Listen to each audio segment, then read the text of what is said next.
The quieter you become, the more you're heard. They say silence is just the absence of noise. But let me tell you the truth.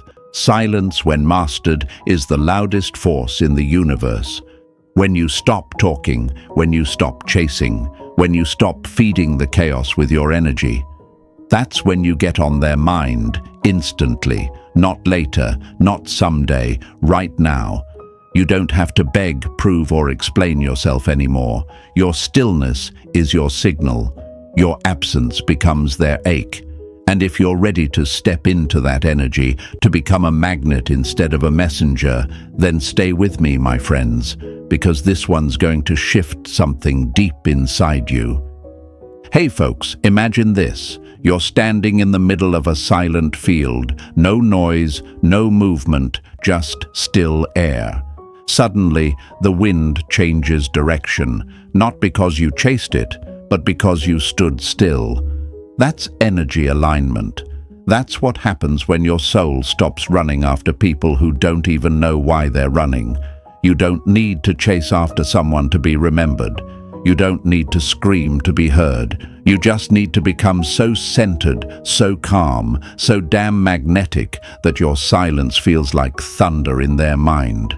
See, they've been playing with your energy like it's a toy, pushing and pulling, ignoring your messages, leaving you on read. And every time you've felt that little sting in your chest, like you're the one who needs to try harder. But let me break that lie right now. You were never the one begging for love. You were the one offering presence, attention, warmth. And they didn't know how to handle that power, because deep down, they felt it too. They knew the depth of your energy, and that scared them more than anything. Now let's shift gears. Imagine your energy like a radio tower. When you're desperate, you're broadcasting static, unclear, unreadable. But when you go silent, when you tune yourself into peace, power, and poise, that signal becomes clean, sharp, magnetic. They pick up on it instantly. Ever felt someone thinking about you out of nowhere? That's real. That's vibration. And once you stop obsessing over when they'll call and start focusing on who you are when they do, they feel it, like a string tied from your soul to theirs, being tugged in the quiet. Here's the Stoic truth. The one who controls their emotions controls the entire situation. Your silence is not weakness, it's not surrender, it's strategy, it's spiritual warfare with a smile. When they can't read you anymore, they become addicted to the mystery. And that's when they reach. That's when they start to remember every little thing you ever said. Not because you reminded them, but because you removed yourself from their access. My friends, you are not the chaser. You are not the follower. You are the force. The moment you believe that, truly believe it, they'll feel it too.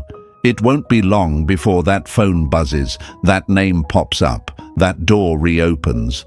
But by then, you won't even need it, because you'll already be the version of yourself who doesn't need validation to feel whole.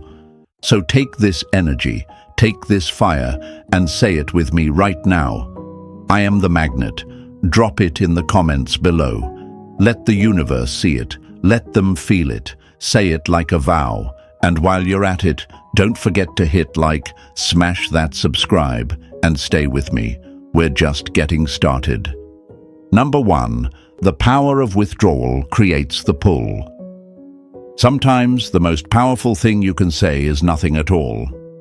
Let that sink in, because we've been trained, conditioned, and programmed to believe that silence means weakness, that if you don't chase them, if you don't reach out, if you don't check in, they'll forget you. That if you don't stay loud, you'll fade into the background. But that's the biggest lie they sold you. The truth? Your silence echoes louder than your presence ever could, especially when it comes from power, not pain.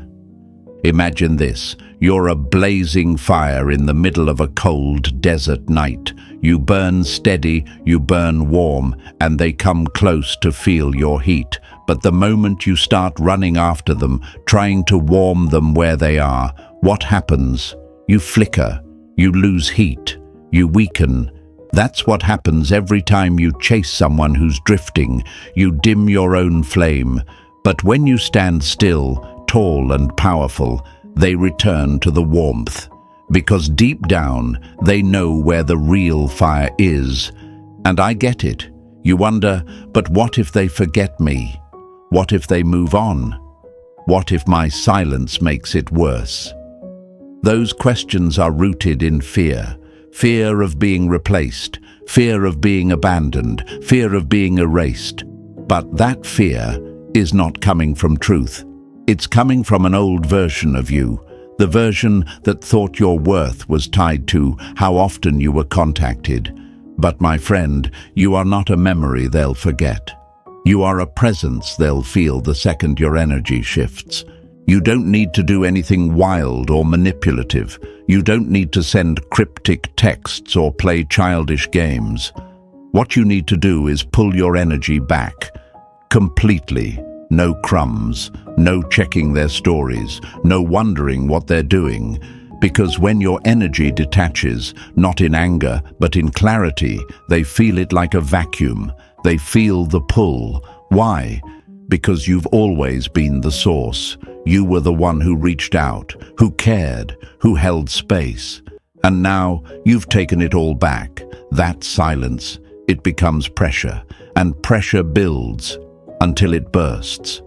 Think about gravity. The sun doesn't chase the planets. It just exists, massive and blazing in its own power, and all the planets orbit it. That's what you are when you stop chasing.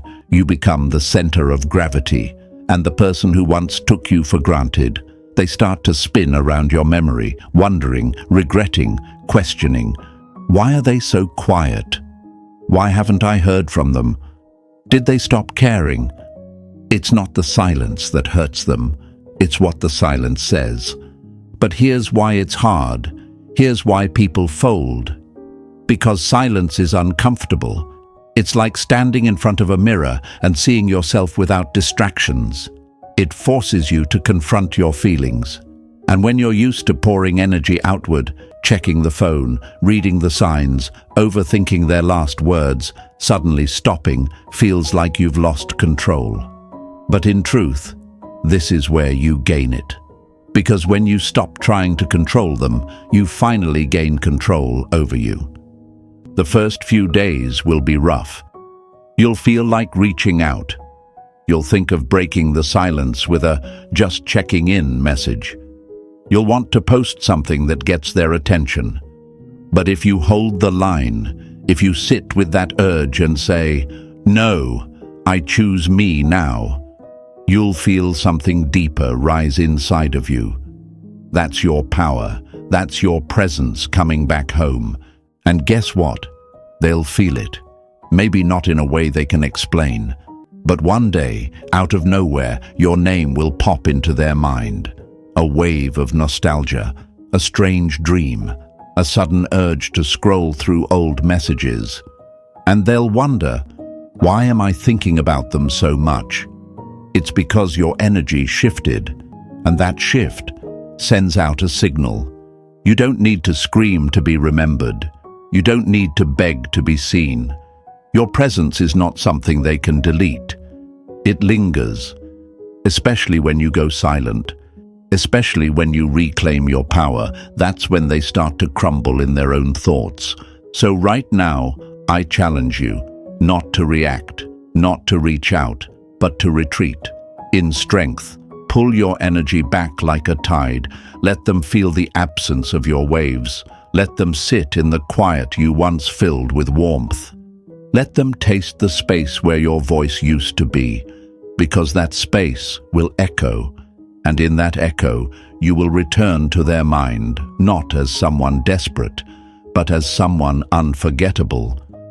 Say this with me right now: my silence is power. Write it in the comments. Let it become your mantra. Show yourself that you can hold the line. Show them that you no longer beg for presence. You become it. And show the world that when you rise into discipline, into calm, into clarity, the universe follows. Number 2, mirror their energy, but multiply the discipline. Your reaction is their control. Your silence, that's your liberation. There comes a moment when you have to decide what game you're really playing, not the surface-level game, the one where you mirror their messages, match their effort, wait just as long to reply. No, I'm not talking about childish tit-for-tat. I'm talking about mirroring their energy with stoic discipline, not wounded ego. Because there's a difference between reflecting someone's vibe out of insecurity and mirroring it from a place of internal mastery. They go silent, so do you. But not out of anger, out of alignment.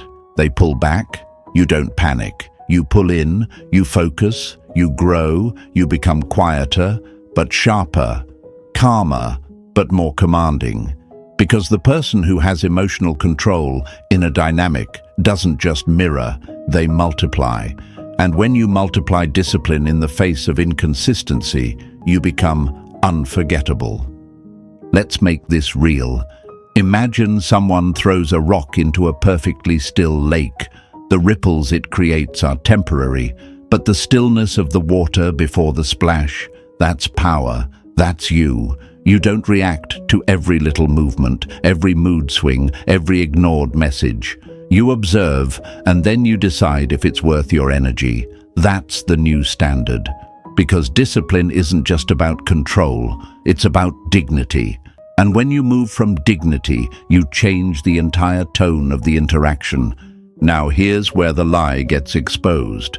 They told you that if you want someone, you need to show up more, send more messages, prove yourself, make them see your worth. But the truth, you don't need to prove what's already obvious. You just need to stop handing it out to people who haven't earned it. You need to stop throwing gold at people who only know how to play with stones. You're not withholding love to punish them. You're withholding access to protect your peace. Because every time you overextend for someone who's barely meeting you halfway, you dilute your energy. You confuse your soul. You teach your mind to normalize disrespect. But when you step back, when you say, "No, I'm going to mirror this with class, not chaos," that's when your power expands. And yes, it's going to hurt. At first, you'll want to be the bigger person. You'll want to check in. You'll want to just make sure they're okay. But pause. Ask yourself this. When was the last time they made sure you were okay?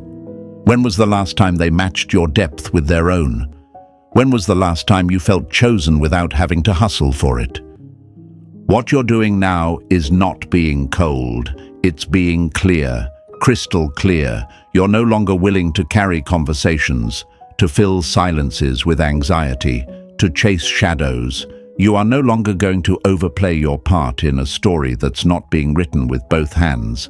And trust me, they'll feel it. When you stop dancing in their rhythm, the music changes. They'll check their phone expecting your name, and it won't be there. They'll try to bait you with silence, and you won't bite. They'll wonder what happened, and in that wondering, they'll remember not just the things you said, but how you made them feel safe, seen, significant, and now they'll feel the absence of that emotional shelter like a winter wind. That's the beauty of Stoic discipline. It doesn't shout, it doesn't chase, it doesn't break down. It waits, it watches, and it wins, not because it needs revenge, but because it no longer needs validation. And that's irresistible.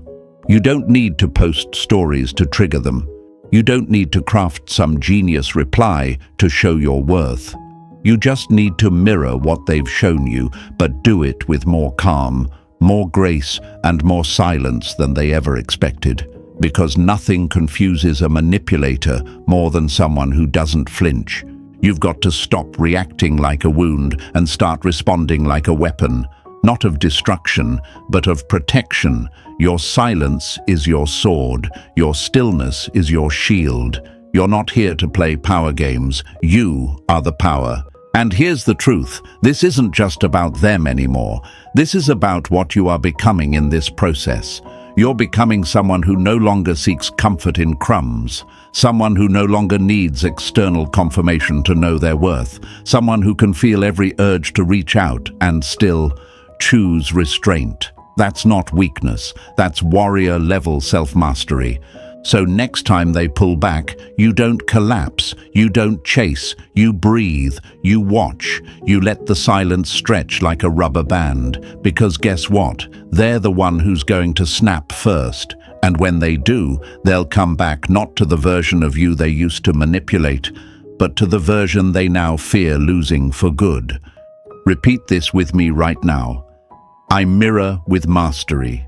Say it. Write it in the comments. Let the world see your new standard.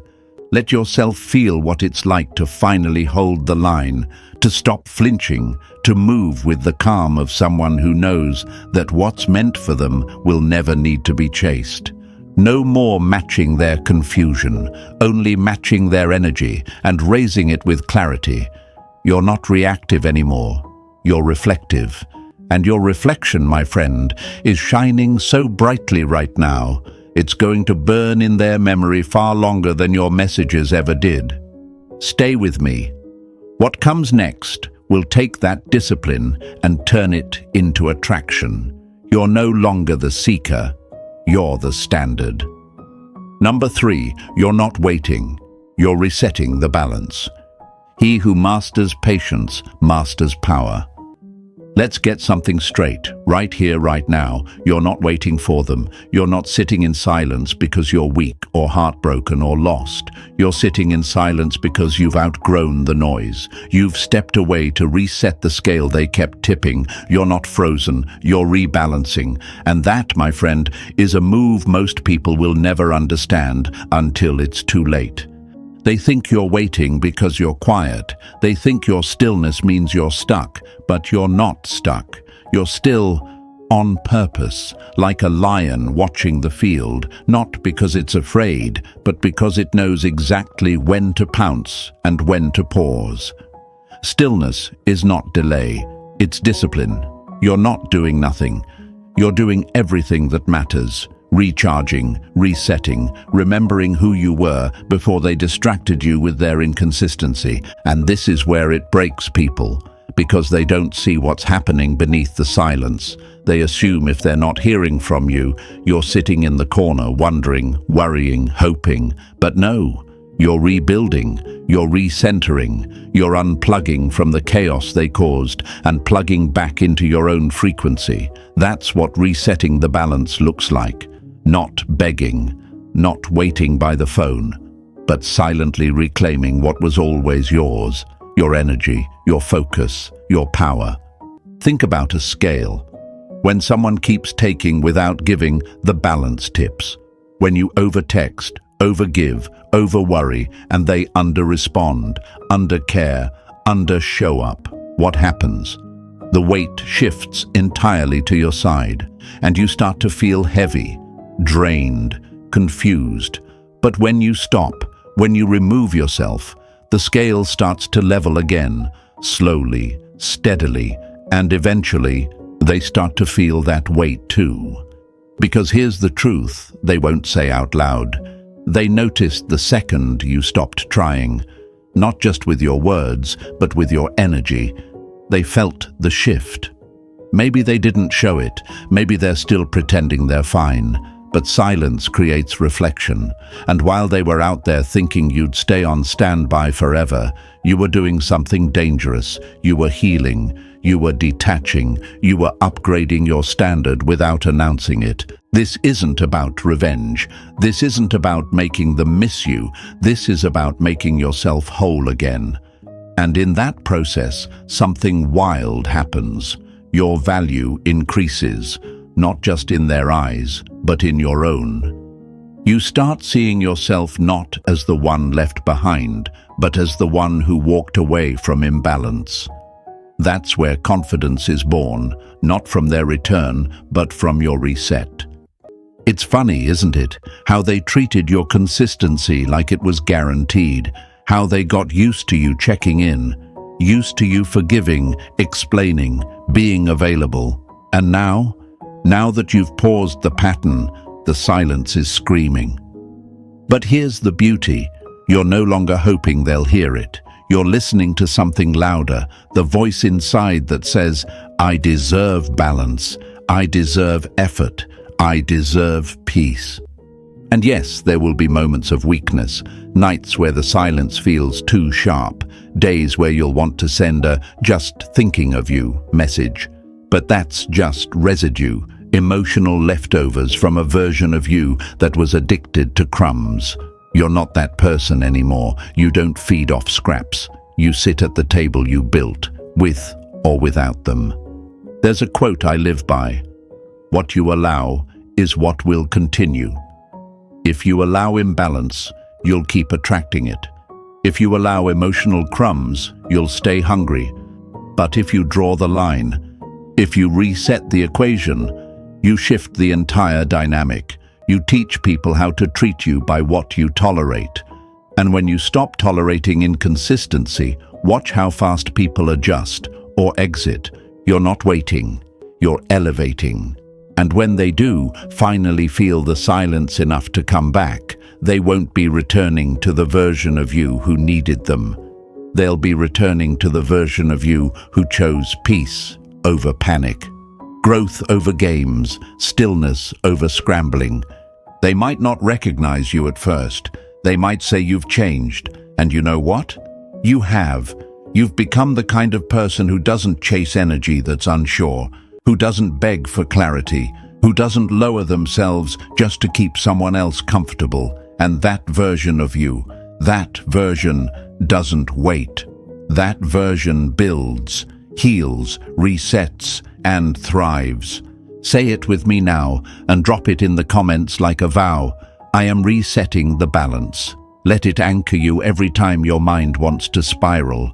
Let it remind you that you're not being passive, you're being powerful. That every day you choose stillness, you're not losing connection, you're gaining clarity, and clarity is what sets you free. This chapter isn't about what they're doing, it's about what you're becoming. And once you finish resetting this balance, the whole game changes. You'll see who reaches, you'll see who remembers, but most importantly, you'll see how unstoppable you've become just by choosing not to beg for anything that was already yours. Stay with me. What's coming next will show you how to use this silence, not just to attract them back, but to rise so far, they have to level up just to reach you. Number 4, visualize without desperation, attract without obsession. Detachment is not that you should own nothing, but that nothing should own you. Let's break the biggest lie they ever fed you, that wanting something deeply means obsessing over it constantly. That if you don't think about them 24/7, you're not manifesting right. That if you don't visualize their face every morning, you're letting them go. Nonsense. Real attraction, real magnetic power doesn't come from clutching. It comes from commanding, from becoming the version of yourself that holds the vision loosely but walks boldly in the direction of your worth. You want them to call? Good. You want them to think of you, to miss you, to feel your absence in the center of their chest. That's fine. But here's the key. You don't attract what you obsess over. You attract what you embody. You must become the version of yourself who no longer needs it, while still allowing space for it. That's the paradox of true power. Imagine this. A flame doesn't chase the moth. It simply burns. Bright, bold, unapologetic, and the moth comes every time, not because the flame begged, but because the flame didn't move. Your energy has to be that flame, steady, glowing, certain, not flickering in fear, not dimming for comfort, not sparking only when they're around. You have to radiate even when they're not looking, especially when they're not looking. This is where most people mess up. They visualize, yes, but they visualize with desperation. They sit there, eyes closed, imagining the call, the text, the reunion. but their chest is tight, their mind is anxious, their body is tense. That's not attraction, that's resistance, that's spiritual clinging. And when you cling, you choke the flow. You don't breathe it in, you squeeze it shut. Let me tell you what to do instead. Visualize, yes, but do it from a place of knowing, not needing. Picture their name lighting up your phone, but feel calm. Picture their voice saying, "I miss you," but smile without attachment. Visualize the meeting, the message, the moment, but then let it go like a balloon into the sky. Because that release, that's what makes room for the manifestation to arrive. You must walk the line between desire and detachment like a warrior walking a tightrope. Too much desire and you fall into neediness. Too much detachment and you lose the signal. The sweet spot, wanting with peace, craving without chasing, holding the vision, but never letting it control your emotional weather. Now, here's why it's difficult. Because you've been conditioned to equate effort with outcome. You've been taught that the more you try, the more you get. And that works in some places, business, fitness, school. But when it comes to energy, to attraction, trying too hard is the surest way to repel what you want. Think about it. When someone clings to you, do you feel drawn in or pulled away? Same thing happens energetically. Desperation repels, certainty attracts. This is why Stoicism is the ultimate manifestation hack. Because Stoicism teaches you not to be cold, but to be in command. It teaches you how to live in full presence without letting your emotions run wild every time something doesn't go your way. And when you master that, you become unshakable. You become magnetic. You become the kind of person whose thoughts become reality, not through panic, but through poise. There's a quote I want you to remember every time you catch yourself overthinking. The things you chase will run. The things you embody will arrive. Let that guide your visualization. Embody the version of you that already received the call, already felt the hug, already heard the words. And then go about your life like a king, like a queen, like someone whose energy is so rich they don't have to chase, they just choose. You'll know you're getting closer when your visualization starts to feel light, when you no longer get anxious when you see their name in your mind, when the thought of them texting you doesn't cause you to grab your phone but just makes you smirk and get on with your day. That's alignment. That's vibration. That's what they'll feel, whether they understand it or not. Because remember, they are already energetically connected to you. The more grounded you become, the more they feel that pull. It's not a maybe, it's math. Energy always returns to its source, and you were the source, not the seeker, not the beggar, the source. Say it again and drop it in the comments. I am the source. Let it echo, let it anchor, let it replace every thought of lack with one of command. And here's the fun part. When you truly master this balance, the results will startle you. One random evening, a message. One unexpected morning, their name. One silent night, a dream of you they can't shake. You'll feel it before it even happens. That's the power of aligned energy. That's the power of attraction through embodiment, not obsession. But don't stop there. Don't just sit and wait for the call. Get up and become the person they'd have to rise to meet. Build your life in such a way that when they do return, they find a version of you so whole, so confident, so magnetic, that they don't just come back, they stay. Not because they're afraid of losing you, but because they finally see you. And if they don't come back, then someone else will. Someone better. Someone who sees you without needing your silence to wake them up.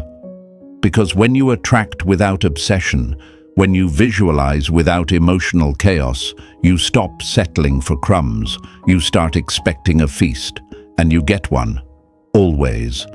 So the next time your mind wanders to them, don't fight it, don't spiral, just smile, close your eyes, see it, feel it, and let it go. You don't need to cling to the vision. You are the vision. Stay with me. The next chapter will show you how emotional control doesn't just win the game. It rewrites the rules entirely. Number 5. Emotional control is the ultimate irresistibility. If you can control your reactions, no one can control you. Let's talk about the real flex, not the one that shows off, not the one that posts stories trying to look unbothered. I'm talking about the kind of power that sits quietly inside your chest when chaos is erupting around you. That calm stillness when they go silent. That deep breath when the text doesn't come. That pause before reacting. That's emotional control, my friend. And that's the most attractive thing in the world. You think they're ignoring you and winning. You think they're living their best life while you're in your head, replaying the last message, wondering what went wrong. But here's what you don't see. Emotional chaos is the trap. And when you stay stuck in it, overanalyzing, checking their activity, reacting too fast, you hand them the power. You make them the sun and you start orbiting around their silence. But the moment you stop reacting, the moment you breathe, detach, and respond like a king or queen in full control, that's when everything shifts. Imagine a chess game.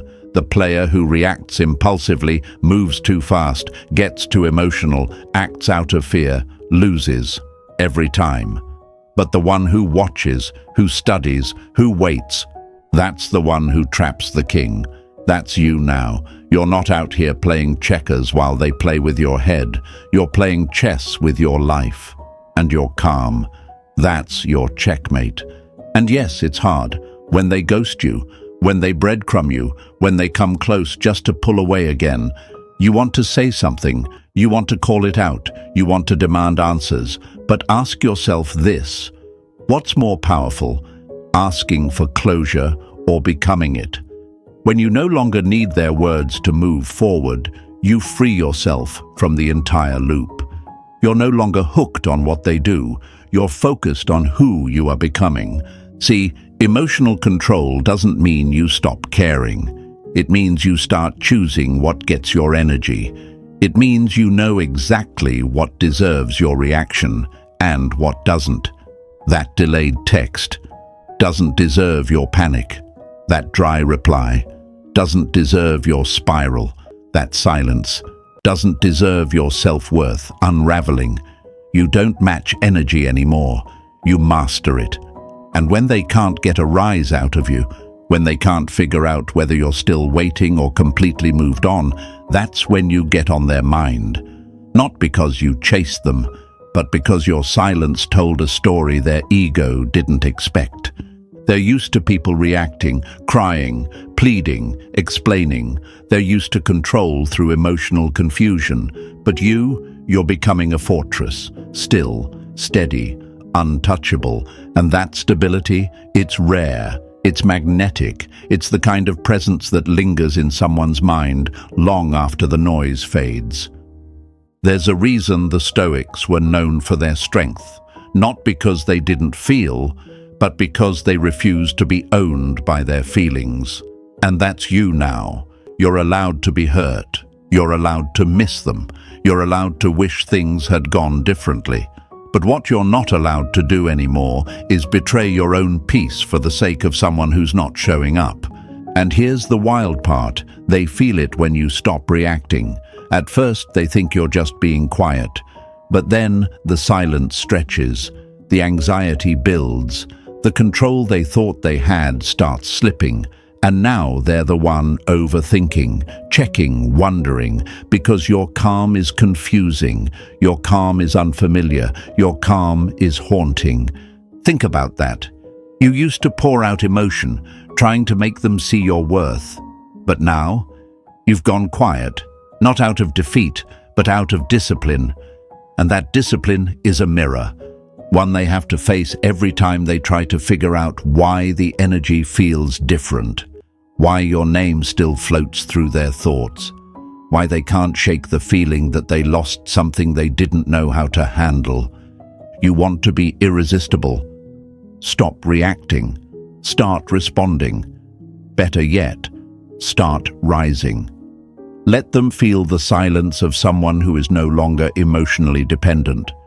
Let them feel the absence of your old self, the one who used to chase, who used to explain, who used to beg. That version is gone, and in its place, a version of you that holds their own peace like a crown. Say this with me: my calm is my power. Drop it in the comments, not as a wish, as a declaration, as a standard. You're no longer driven by impulse. You're driven by clarity. And clarity doesn't chase confusion. It stands still. It shines. It attracts. The truth is, you're not here to fight for attention. You're not here to react to breadcrumbs.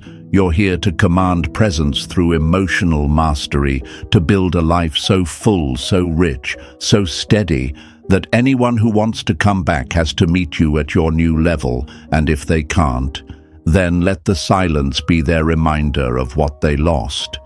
Because you're not their entertainment anymore. You're not the emotional punching bag. You're not the one who dances every time they pull a string. You've cut the strings. You're not a puppet.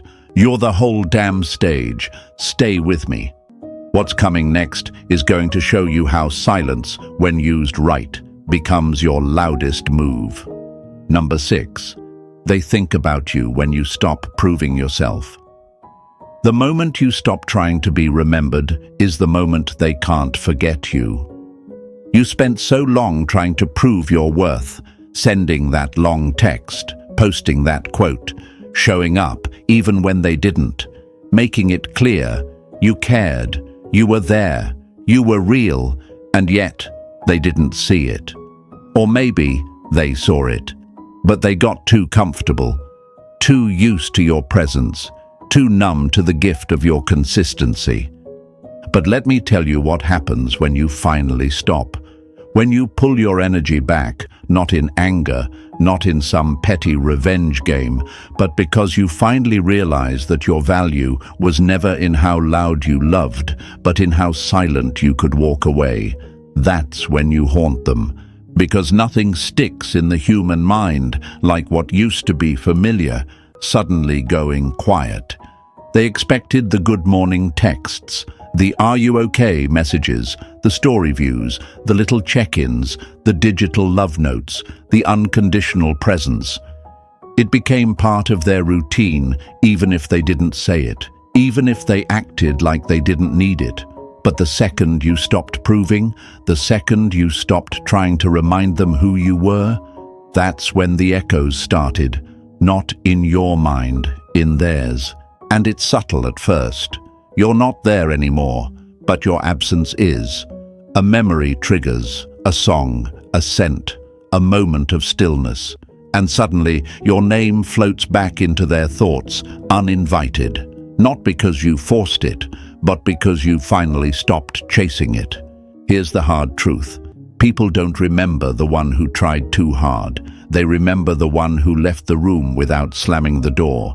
The one who didn't scream, "Look at me," but simply disappeared with quiet power, with dignity, with grace. Because when someone doesn't have to fight to keep you, they take you for granted. And when they realize they're no longer being chased, when they realize you're not performing anymore, that's when their mind finally starts doing the work.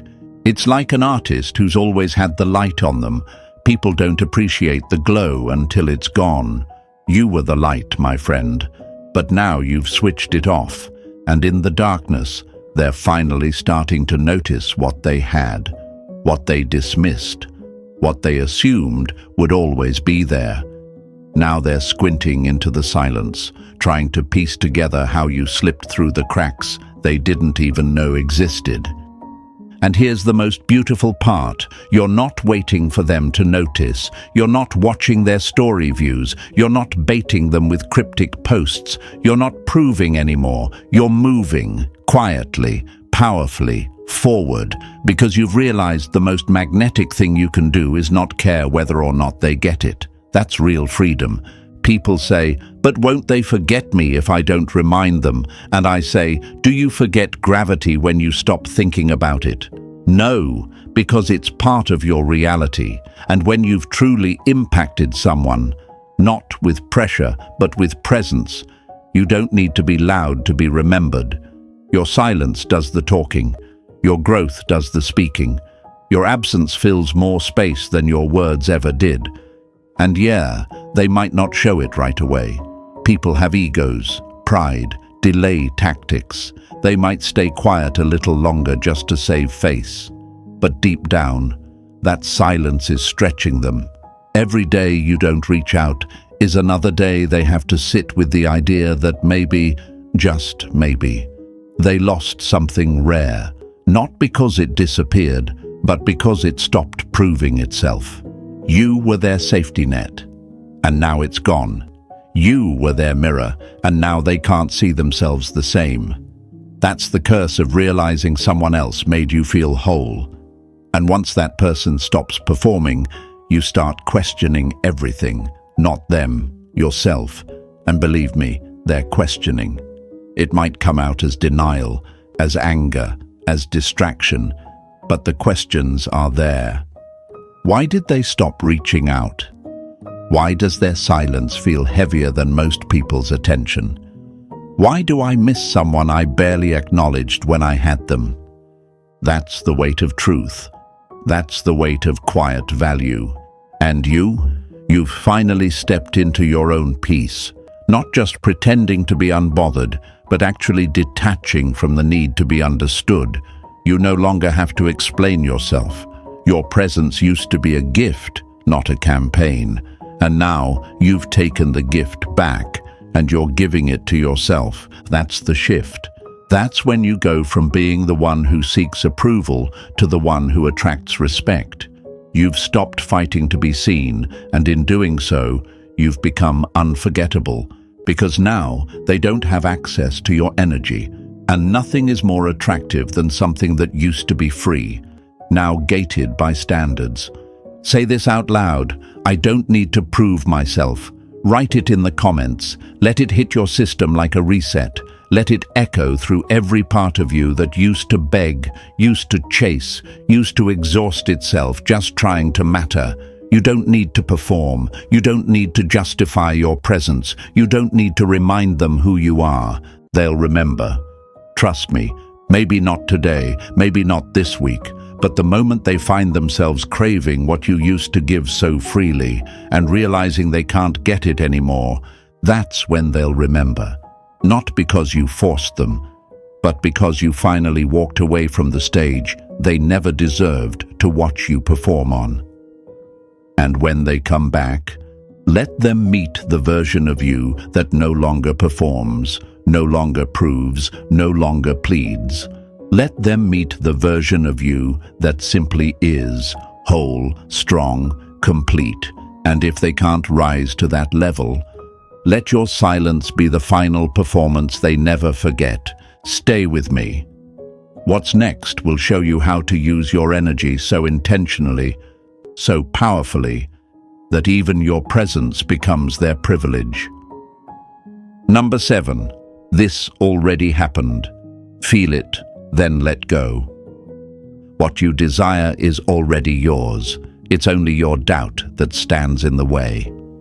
Let's drop the last illusion, because this is where everything changes. Right now, you think the outcome still depends on something external. A call, a message, a sign, a moment. But what if I told you it already happened? That the second your mind saw it, the second your spirit claimed it, the second your energy matched it, it became yours. Not someday, not in some distant future, but now. You're not waiting for it to arrive. You're just aligning with what's already done. See, this is the secret they don't teach you. Manifestation isn't about asking, then hoping. It's about knowing. It's about seeing the reality you want and walking like you've already lived it, talking like you've already felt it, breathing like it's already yours. Because when you walk in certainty, the universe follows in formation. Imagine you just received that call, not hypothetically, really feel it. Your phone buzzes, their name flashes across the screen, your heartbeat quickens. That voice you've been craving is suddenly in your ear. The apology, the clarity, the reconnection. You don't have to visualize it as maybe. You feel it like it just happened. And in that feeling, you anchor the frequency. But here's where the old you might panic.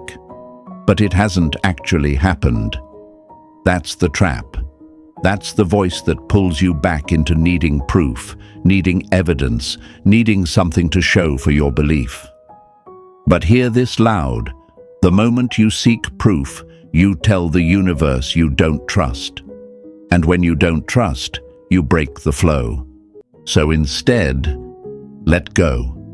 Not because you're giving up, but because you've already received. You've already lived that moment in your energy field. You've already felt what it's like to hear their voice, to see their face, to feel the shift. And once something's felt that deeply, it starts moving toward you without resistance. It's not about waiting now, it's about allowing. Let's go deeper. What you're doing when you feel it fully and release it completely is spiritual alignment. You're tuning yourself to the timeline where the outcome you desire already exists. And when you hold that vibration, not with desperation but with certainty, you collapse the distance between your current self and your manifested self. This is why you can't chase. Because chasing implies separation. You don't chase what you are. You don't chase what you have. You become it. You become the one who already received the call, the one who already got the closure, the one who is already at peace, regardless of what comes next. And that's the paradox. The moment you stop needing it, it comes. Not because you forced it, but because you finally stopped blocking it with your own resistance. The version of you who is calm, certain, detached, that's the version who attracts. But don't confuse detachment with giving up. This isn't surrender to fate. It's surrender to power. It's choosing to hold your vision without clutching, to breathe deeply in the space between the desire and the manifestation. To know that your energy does the heavy lifting, not your worry, not your effort, not your anxiety. You want them to feel your presence? Then be fully present with yourself. You want them to call? Then call yourself back home. Because the version of you who's still waiting, still hoping, still questioning, is not the one who receives. The one who receives is the one who says, "It's already mine, and I don't need to prove it." And maybe right now, your heart's still heavy. Maybe you've been holding on so tightly to that one moment, waiting for the ping, the ring, the signal that it's all coming together. But let me say this loud and clear. You don't need their message to validate your journey. You are already on the path. You are already becoming. You are already seen. Now close your eyes for a second, not to escape, but to see more clearly. Picture the outcome, the message, the moment, and now, instead of grabbing for it, just breathe into it, smile, and let it dissolve into your system like light. Because that's what alignment feels like. Not tension, not effort, but peace. You're not manifesting anymore. You've already manifested. You're just letting time catch up to your belief. And that time, it's moving faster than you think. Keep holding the vibration. Keep walking in certainty. Keep choosing your power over panic, because the energy you put out now is creating the echoes they'll feel later. And when that message finally arrives, when they say, "I can't stop thinking about you," when they say, "I don't know why, but I had to reach out," you'll already know why. Because you were the signal all along. Say it with me right now, not just for you, but for the version of you who needed this reminder. It already happened. Drop it in the comments like a stamp on the universe. Let it be your declaration, your signature, your proof, not of what's coming, but of what's already done. You are not waiting, you are remembering. You are not hoping, you are knowing. You are not lost, you are aligned. And when that energy fully settles into your body, when you stop checking, stop chasing, stop needing, it'll come. It always does. If this entire journey lit something inside you, don't keep it to yourself. Share it with someone who needs this energy too. Comment your affirmation below and tell the world what's already yours. Because this already happened.